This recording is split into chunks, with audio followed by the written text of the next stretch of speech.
राहुल गांधी के आसपास जो लोग भी है ना, उनकी रिसर्च टीम एक तो बेकार, उनके आसपास जो सलाहकार वो बेकार, कोई उनको खुल के नहीं बोल रहा। ये पूरा नेटिव है। हरियाणा चुराया, महाराष्ट्र चुराया, छत्तीसगढ़ चुराया, राजस्थान चुराया, बिहार चुराने के पूरा प्रयास चल रहा है, लेकिन जनता होने नहीं देगी।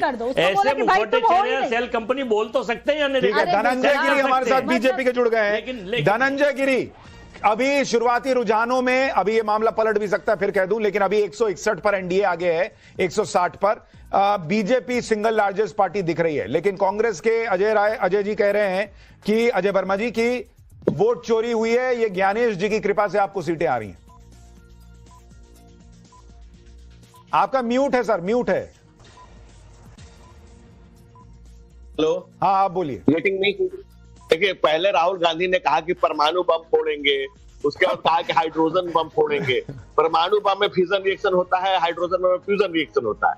लेकिन राहुल गांधी को कंफ्यूजन ही कंफ्यूजन है। पूरी कांग्रेस पार्टी कंफ्यूज है कि फ्यूज है कि डिफ्यूज है। जनता का द्वारा तो पूरी तरह से रिफ्यूज है। और आप देखेंगे कांग्रेस पार्टी फिर एक बम फोड़ेगी। मैं ब्रेकिंग न्यूज दे रहा हूं आपको, कांग्रेस पार्टी कल एक फिर बम फोड़ेगी और जबरदस्त पे फोड़ेगी।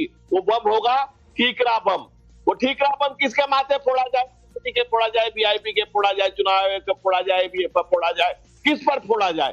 क्योंकि राहुल गांधी की 92वीं हार कैसे बचाएंगे? कॉफी कोलंबियन कॉफी बनाएंगे और कांग्रेस बिहार में चुनाव जिताएंगे? ये संभव है? चुनाव प्रचार के 2 दिन पहले जंगल सफारी के लिए चले जाएंगे और चुनाव बिहार में जीत पाएंगे? अरे 9 सीटें आ रही है, भी तो बहुत बड़ी बात है। कांग्रेस का राजनीतिक रेस से कांग्रेस पार्टी बाहर हो चुकी है।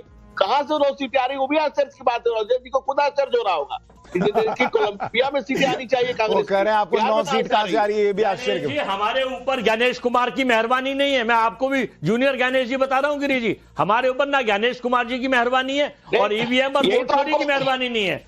सबसे बड़ी बात क्या है ना, प्रधानमंत्री जी ने एक मिनट प्रधानमंत्री जी, हम साम दाम दंडभेद चुनावों में जो आप करते हैं, सरकारी साधन तंत्र, जनता के टैक्स के पैसे को किस तरह, अभी तो इलेक्शन के बाद अच्छा एक मिनट धनंजय जी 1 सेकंड आप रिस्पॉन्ड कीजिएगा। मेरा एक सवाल अजय जी से है कि आरजेडी की 62 सीट कैसे आ रही है? आरजेडी की 62 सीट कैसे आ गई? कैसे आ रही है? वो वहां वोट चोरी नहीं हो पा रहा है? नहीं, वो तो जनता ने वोट दिया है भाई हमें। तो, अच्छा, वो वहां का युवा, वहां की महिला, तो आपको 9 सीट पे जनता ने वोट दिया। वोट 62 नहीं, अभी तो 9 ही सीट पे दिया ना बॉस। आएंगे आपको 9 ही पे दिया ना, इसका मतलब हमको देखिए जनता ने आपको पब्लिक वोट नहीं कर रही है, आप खुद मान रहे हैं। हमको 30 मिले, 40 मिले, 20 मिले, 10 मिले, जनता का हम शुरू। ठीक है, 1 मिनट अब धनंजय जी आप रिस्पॉन्ड कीजिए। देखिए, कांग्रेस कमजोर कड़ी है, ये सब लोग जानते हैं और इसीलिए तेजस्वी इनको सीट देने के लिए तैयार नहीं थे। उन लोगों ने कैसे कैसे करके कुछ सीटें ले ली हैं। दूसरी बात, इन्होंने कहा सारी उम्र गाली में ही भूल करता रहा। प्रधानमंत्री ने पार्लियामेंट में कहा था कि धूल चेहरे पर थी आईना। अरे वोट जनता देती है, कोई चुनाव आयोग कोई थोड़ी है कि अब चुनाव सच बात मान लीजिए, मंत्री बनाएंगे, वो तो नहीं है। है। अजय जी आपके समय में नहीं बोला था।